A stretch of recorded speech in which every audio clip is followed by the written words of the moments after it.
Today we're talking about developing our skills as a homemaker while I work on making donuts for the very first time.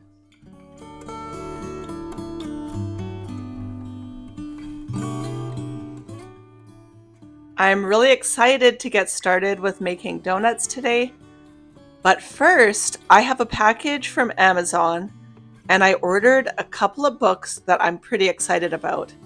I got a book all about dehydrating, and I also got a book about pressure canning.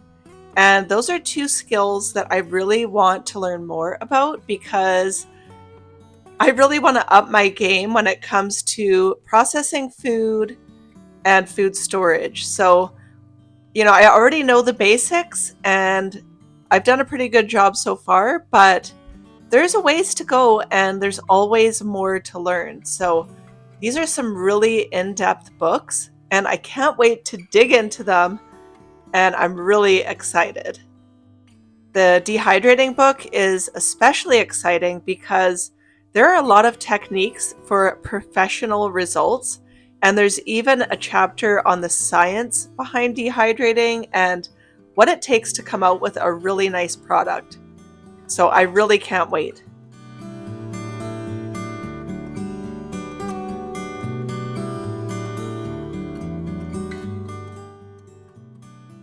Making homemade donuts is something that's been on my bucket list for quite a while now, and it's one of those things that just seems so intimidating. And so I've finally decided to get up the guts to do it. And one of the things that I find intimidating is deep frying. It's not that it's that difficult, but there are some technicalities involved. You definitely need a thermometer. And you also have to make sure that you're doing it safely because working with oil around your stove can also be a fire hazard. And so there's just some reasons to be careful. And then on top of it, I always struggled with knowing what to do with the used oil. So I've done a little bit of research and I feel like I'm confident enough to give it a go.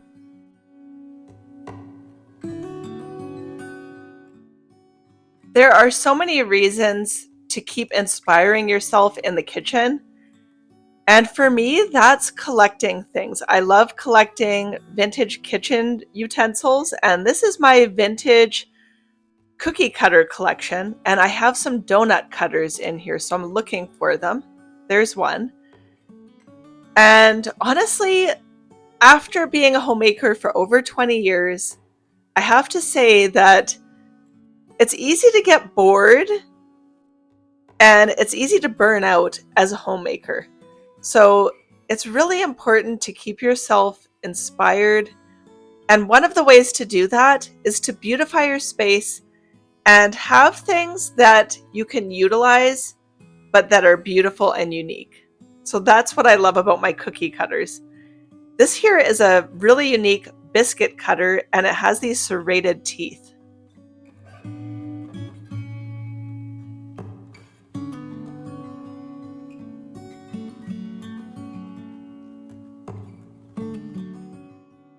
The first donut that I'm going to be getting started with is a raised donut.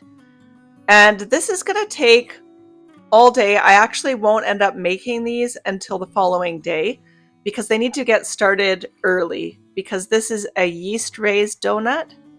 So that's why I'm making this one first. I'm just getting it started, and we need to start a sponge, which is a dough that is kind of batter-like consistency.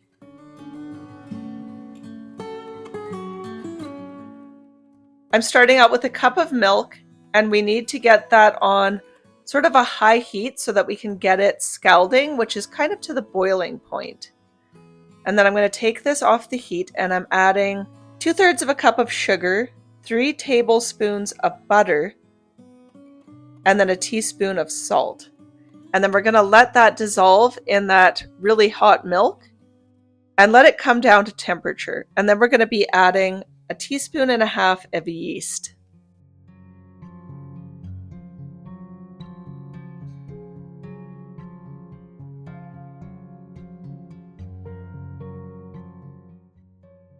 I'm actually recording this on Easter weekend, and my idea was to make these donuts as kind of a gift to my family instead of running to the store and picking up a whole bunch of chocolate and treats. I just thought it would be so much nicer to have something homemade, and this just seemed like a really special idea. And I think they're going to love it. So there is the 1.5 teaspoons of yeast. And now we need to add around 2 cups of flour. And we're looking to make a batter-like consistency here. Mine turned out a little bit on the thick side, but that's totally okay.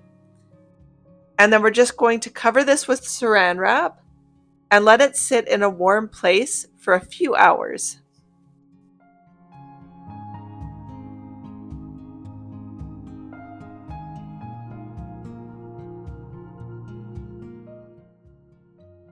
Learning new things in the kitchen is what really can keep your fire lit to keep going and keep being excited about homemaking and cooking for your family, because cooking 3 meals a day for years on end can get very tiring and very uninspiring. And I've reached burnout so many times where I just picked up frozen food for my family and I really didn't care what we ate. I just didn't want to cook. And so I've had to find ways to keep myself excited about cooking and caring about what we eat, because I've just given up so many times. And I think you just need to keep finding things that excite you. And for me, it was finding my vintage cookbooks. That's what's really excited me in the past year or so. I've got this candy thermometer that can also be used for deep frying. And I'm getting my oil started. We need to get it up to 375. And then I'm starting my recipe for French crullers. So in a pot, we're getting heated up a cup of water, 4 teaspoons of sugar, a teaspoon of salt, 4 tablespoons of butter, and if you have it, grated orange zest. And then I'm adding a cup of flour, and we need to mix this until it comes together. And then I'm going to be transferring this over to my mixer, and we're going to be adding 3 eggs one at a time, blending thoroughly in between each addition. And because I didn't have the grated orange zest, I'm going to be adding an orange extract. And I'm just going to be adding roughly 1/2 teaspoon of that.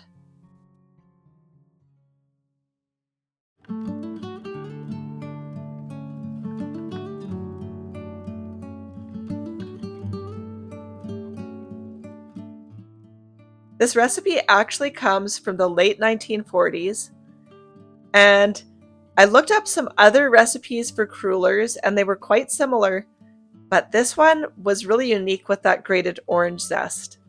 So we're going to be taking this batter, and then we're supposed to put it into sort of a pastry bag with a tip. Now, I happen to have a vintage frosting contraption. And let me tell you, it was not sufficient. It did the job, but I would have much preferred just to have a pastry bag. So we're getting started here, and my crullers turned out kind of on the small side because of this tip. But sometimes you've got to get creative and use what you've got. And I didn't want to run to the store and get this and that. I just wanted to get the job done, and so I used what I had. So we've got that hot oil at 375. And now I made the mistake of turning the temperature down once I got it up to the right heat. You don't want to do that, because my oil started lowering in temperature, and you don't want that. It needs to stay consistent so that your donuts don't absorb the oil. So this is really a learning curve for me, and it's something that I'm going to have to practice if I want to get good at it. I really think that it's a mistake to think that if it doesn't turn out perfect the first time around, that you're just not good at it. I think this is about practice, and practice makes perfect. So I'm probably going to have to do this more than once if I want to get good at it.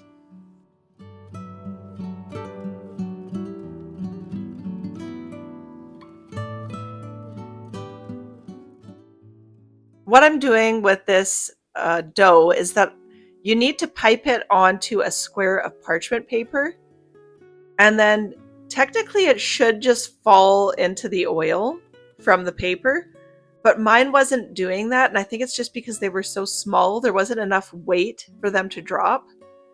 So I just dropped the entire paper into the oil until the donut came loose, which was pretty quick, and then I just pulled the paper out. And now I'm just frosting these with a light glaze of icing sugar, milk, and a little bit more of that orange extract.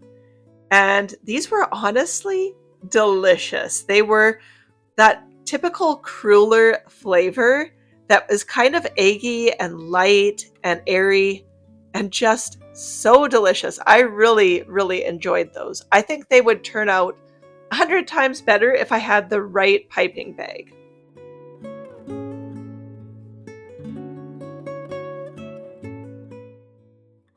The next thing on my agenda was cake donuts. And I had the bright idea of using my baking mix to try and test these out, which I really believe that it's gonna work, but it's something that's gonna have to be tested a few times to get right. And I didn't quite get it right here because it was too liquidy. I added too much liquid, and then I tried to go back and add more flour, and I just kind of played this back and forth game. And these were sort of a sour cream donut, but I wanted to use some of my Greek yogurt that I've been making. So the idea behind it was great, but I just didn't get it right this time around. And they still turned out okay, but not good enough to share the recipe.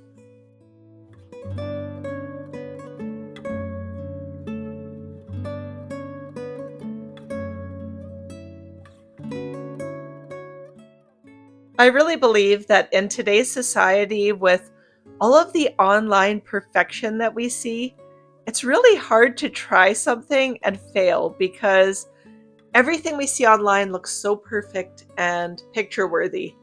But I really think that learning isn't like that. You really do come out with products that don't look professional, they don't look 100% great. And I think we need to be okay with that because learning skills takes time, it's development, and it's not something that happens overnight. And sometimes you're going to fail at things before you succeed.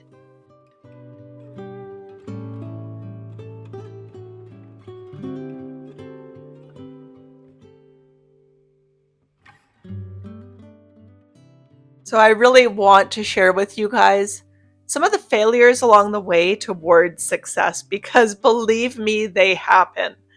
I have had so many failures making YouTube videos, even. And that's how you learn. You learn through those failures.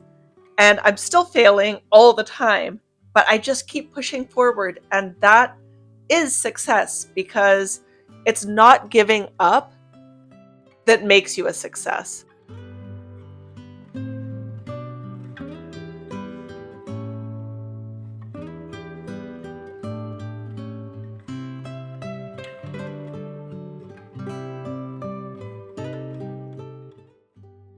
One of the techniques that I'm trying out here is using potato slices to clarify my fat.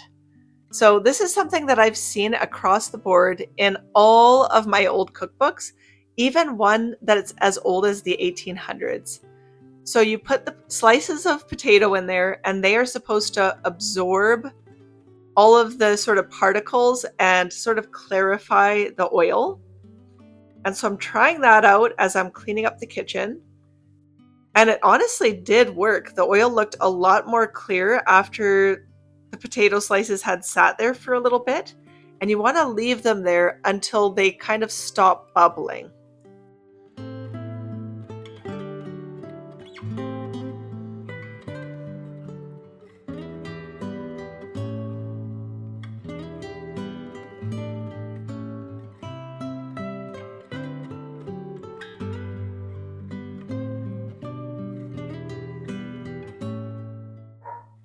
This actually worked to clear my oil quite well because there was a lot of foam happening in there, and I think the foam was actually from the flour that was on my donuts. And so now my oil has cooled off, and I'm going to be pouring it into a jar, and I'm putting it through cheesecloth, and this is going to help clarify it even more. And then there was quite a bit of residue at the bottom that then I wiped out with a paper towel. Now, this is one of the things that has been stopping me from deep frying things, is always wondering what to do with the oil. But you can actually continue to use this oil quite a bit. As long as you take care of it in this way, you can use it several times. And so that's what I'm going to do. And then at the very end, I still don't know what I'm going to do with it. I think you can take it somewhere where they recycle oil, but I'm not quite sure. Let me know in the comments if you deep fry a lot and you know what to do with the oil afterwards.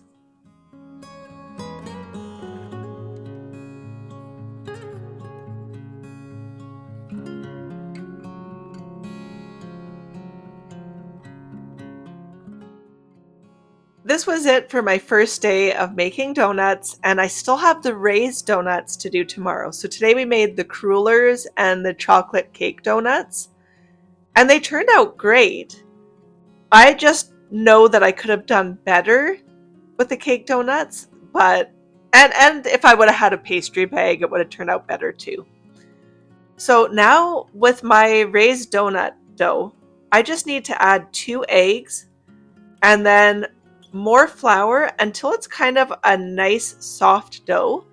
And then we're going to leave this to rise overnight. And actually I let it go for a few hours on the counter, and then I put it in the fridge overnight and then took it out early the next morning.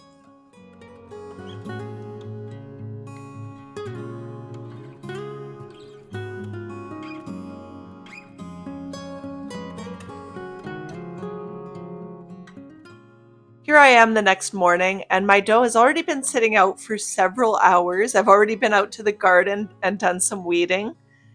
And so now I'm taking my dough out, and I'm going to be rolling it out and then cutting the shapes. And I have to say, this part was a little bit difficult, and if I had it to do over, I would have used a larger cutter. But I didn't have one large enough. But what I have seen someone suggest online is using a mason jar ring. So that's probably what I would do next time around.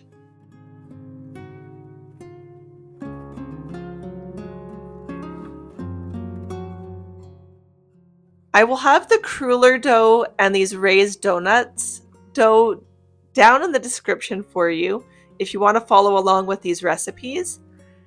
And I really, really loved this dough. This was actually the biggest success of this whole adventure, was the raised donuts.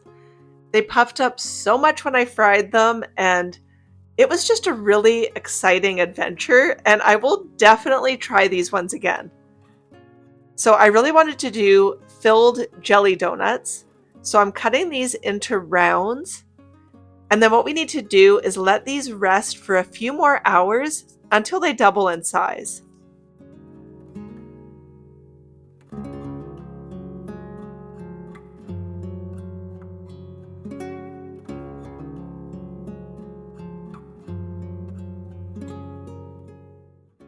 I also plan on making my own jelly using some strawberries and some rhubarb.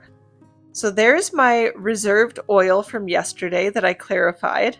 I'm adding that to the pot, and I did add a little bit of extra oil just to bring it up a little bit. It doesn't need to be very high, but you want to have 1.5 to 2 inches at least of oil. So I've got some frozen strawberries, a little bit of rhubarb, about a half a cup of water, and a half a cup of sugar. And I'm just going to get that going on the stove to make a little jelly on the side to go with my donuts. I also have some super fine sugar to roll my donuts in after they come out. I'm not a huge fan of powdered sugar on my donuts.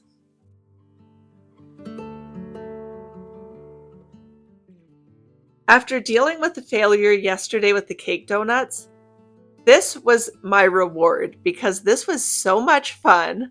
I loved doing these raised donuts. They puffed up so nicely in the oil, and it really wasn't very long that they needed to cook for on either side. And they just became so light and airy, and the whole process was such a joy.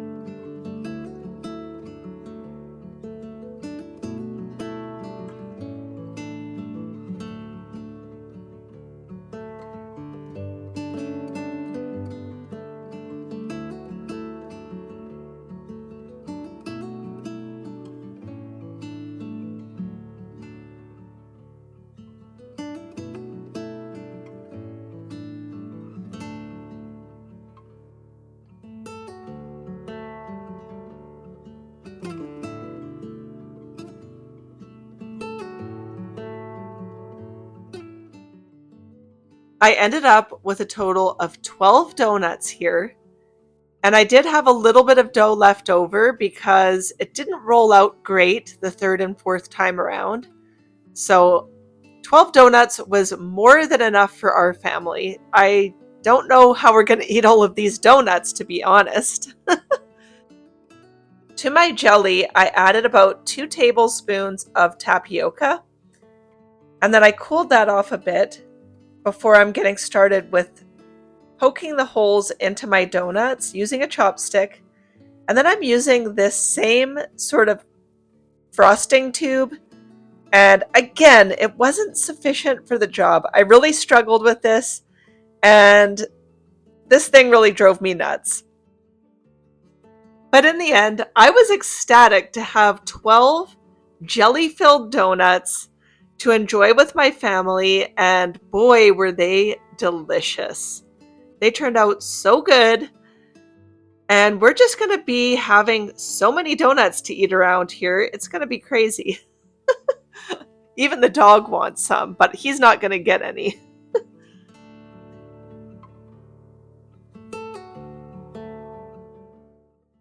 If you're new to my channel, I love to share food from scratch, homemaking content, as well as life on our farm. So hit that subscribe button, and I will see you in the next video.